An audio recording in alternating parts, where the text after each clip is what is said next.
Hi everyone, in this video I'll be showing you how can you enable and get face tracking on Roblox. First of all, click on setting and here I can go to setting.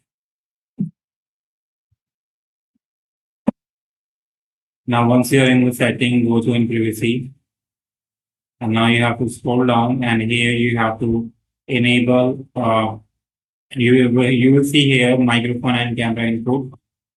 So to get face tracking, we have to enable a camera permission from here in privacy. Just click on this toggle button to enable and disable and click on enable to enable camera. So this is basically you are allowing the Roblox to use your camera to animate your avatar with the movement.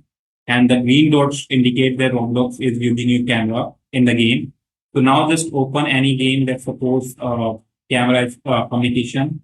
And so there's a game called Please Donate.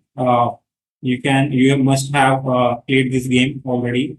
So this game supports face tracking because if you go into its specification, you will see the here. This game supports microphone, camera both. So it means it will do face tracking, and you can do face tracking in this game. So let's open this game and we play this game. Alright, once you are in the game, you will see here the two icons that Avatar had. One is mic and second is video. So just click on this video icon to get the face tracking. And once you enable it, now you will see here the face tracking. And you can see if I move my head, it's moving with Avatar's head. If I move my head down, you can see that it's moving nicely. And as I'm moving my head, you can see it's working. So this how you can get this feature.